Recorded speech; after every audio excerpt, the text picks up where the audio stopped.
Assalamualaikum, perkenalkan nama saya Naura Huwaida dari kelas MKOM XB dengan NIM 23116001062.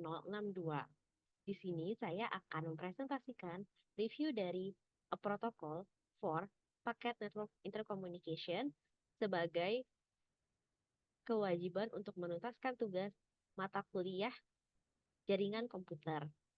Tanpa menunggu waktu lama, kita langsung ke slide pertama. Slide pertama berisi tentang informasi dari artikel yang akan saya bahas. Artikel ini ditulis oleh Vinton Gesser di tahun 1974.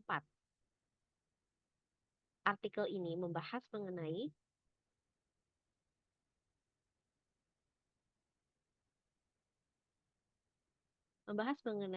protokol internet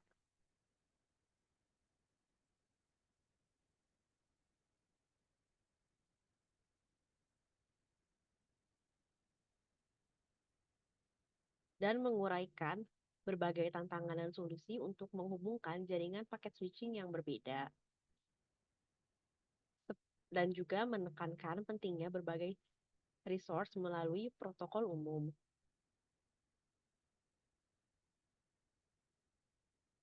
Pada abstrak artikel ini, kita juga dapat melihat bahwa abstraknya sendiri membahas tentang sharing resource yang eksis di berbagai jenis paket switching networks. Protokolnya menyediakan atau provide berbagai uh, ukuran ukuran paket network, transmission failures, sequencing, flow control, end-to-end error checking, dan pembuatan serta penghancuran dari koneksi logical process to process. Beberapa isu implementasi telah dipertimbangkan dan juga permasalahan-permasalahan seperti accounting, routing internet network, dan timeouts akan dibahas di sini. Konten dari artikel ini antara lain sebagai berikut. Yang pertama adalah introduction yang membahas tentang protokol paket switching. Kedua, the gateway notions yang memfokuskan tentang gateway. Ketiga, ada process level communication, yaitu komunikasi yang ada dalam level proses. Keempat, ada address format atau format dari addressing. Kelima, ada TCP addressing. Keenam adalah port addressing. Ketujuh adalah segment and packet format. Kedelapan, reassembly and sequencing. Kesembilan, retransmission and duplicate detection. Kesepuluh, flow control. Kesebelas, TCP input output handling. Kedua belas, TCP process communication. Ke-13, connection and association. Ke-14, connection free protocol with association. Baiklah, kita langsung ke bagian pertama yaitu introduction. Pada bagian introduction dalam artikel ini membahas bagaimana pengembangan jaringan paket switching memiliki tujuan utama untuk memfasilitasi berbagi resource komputer. Artikel ini memperkenalkan protokol yang mendukung berbagai resource di berbagai jaringan paket switching yang mencakup network size, transmission failures, sequencing, flow control, end-to-end error checking, dan pembuatan serta penghancuran logical process-to-process connection. Jadi bagian introduction ini lebih seperti membahas lebih dalam dari abstrak artikel, sekaligus mengenalkan apa itu paket switching secara lebih lanjut. Kemudian di bagian kedua, kita membahas tentang gateway. Bagian kedua ini menjelaskan jika konsep gateway berfungsi sebagai interface antara jaringan. Peran gateway dalam mengatasi perbedaan strategi paket switching dan protokol di berbagai jaringan memungkinkan koneksi antar jaringan tanpa memerlukan transformasi protokol yang kompleks di tingkat host. Nah, selain gateway sebagai interface, gateway ini juga memiliki fungsi sebagai traffic yang melewati interface jaringan dan memastikan bahwa operasi internal setiap jaringan tetap utuh. Itu untuk bagian 1 dan 2. Selanjutnya di bagian 3, yaitu adalah proses level communication. Proses-proses di host menggunakan TCP untuk menangani pengiriman dan penerimaan pesan. TCP sendiri fungsinya untuk memecah pesan menjadi segmen agar bisa disesuaikan nantinya. Disesuaikan dengan batas jaringan lokal dan selanjutnya akan membagi resource di antara banyak proses. Pada bagian ini juga dijelaskan tugas fundamental TCP, yaitu untuk melakukan multiplexing dan demultiplexing segmen di antara rangkaian proses. Setiap segmen ini akan dilengkapi dengan informasi tambahan untuk melakukan identifikasi dari proses tujuannya dan juga sumbernya. Selanjutnya ada address format. Merupakan informasi umum jika setiap jaringan ini memiliki cara berbeda ketika melakukan addressing untuk penerima pesan. Jadi ketika kita melakukan pengiriman pesan, diperlukan skema alamat yang seragam agar dua jaringan ini bisa mengerti untuk komunikasi. Hal ini mencakup address lengkap seperti NAT, host, TCP, dan port bagi pengirim dan penerima yang terlibat dalam proses komunikasi.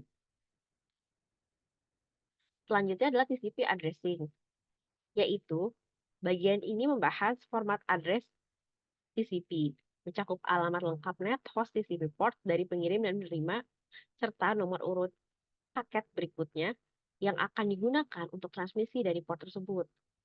Selanjutnya adalah port addressing. Port ini juga memiliki format address yang juga digunakan oleh TCP. Port address terdiri dari alamat lengkap, net host TCP port dari pengirim dan penerima, serta informasi tambahan seperti port number field berikutnya, ukuran buffer saat ini, dan posisi berikutnya di buffer. Selanjutnya adalah segmen dan paket format. Pembuatan segmen dan paket diambil dari pesan yang dikirimkan oleh user. Nah, setiap segmen ini nantinya berisi informasi tambahan agar bisa diidentifikasi proses tujuan dan sumbernya. Selanjutnya adalah reassembly dan sequencing. TCP harus mampu menyusun kembali pesan-pesan dari segmen yang diterima dan mengantarkannya ke proses tujuan dengan urutan yang benar. Selanjutnya adalah retransmission and duplicate detection.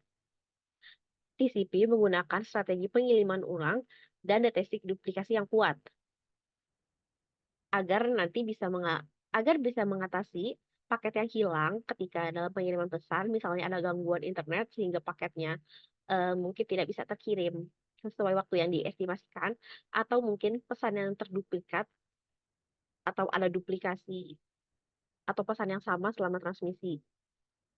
Jadi si TCP ini dia harus bisa memastikan bahwa data dikirimkan dengan benar ke tujuan, yaitu ke penerima. Selanjutnya adalah flow control, di mana bagian ini dalam artikel menjelaskan mekanisme kontrol yang digunakan oleh TCP untuk mengatur laju pengiriman data antara pengirim dan penerima. TCP memastikan bahwa buffer penerima tidak kelebihan beban oleh data yang masuk. Yang selanjutnya adalah TCP input output handling. Proses yang ingin mengirim pesan akan menyiapkan teks dalam buffer.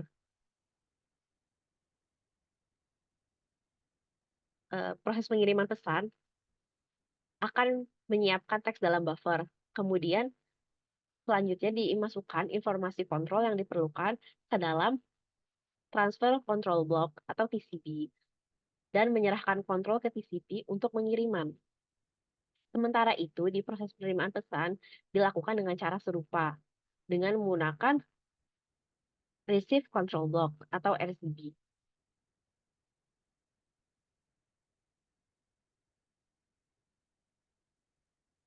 Selanjutnya yaitu adalah TCP process communication. Ketika dilakukan pengiriman pesan, proses menyiapkan teks dalam buffer dan mengisi informasi kontrol dalam TCB. Kemudian, kalau misalnya sudah selesai menyerahkan informasi dan menyiapkan teks, kontrolnya akan diserahkan ke TCP. Lalu untuk menerima pesan, proses menyiapkan buffer penerimaan dan mengisi informasi kontrol dalam RCB.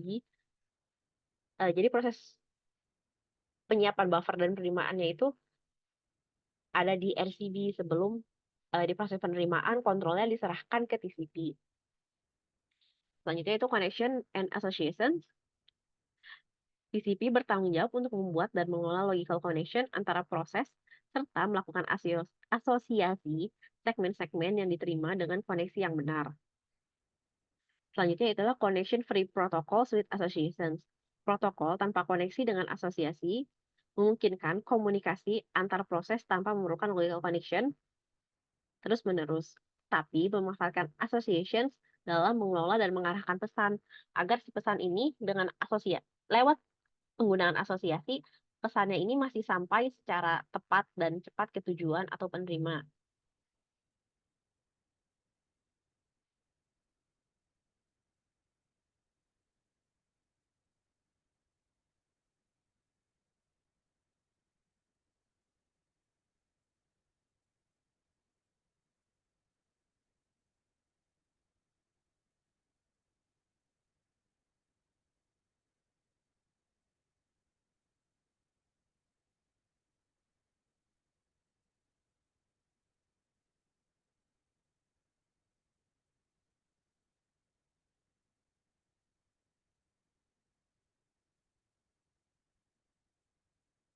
Mungkin hanya sampai di situ saja untuk presentasi dari saya. Untuk kesimpulan dari artikel ini yang saya dapat adalah artikel ini secara fokusnya memperkenalkan dan memberikan penjelasan mengenai protokol untuk interkoneksi jaringan paket switching yang berbeda.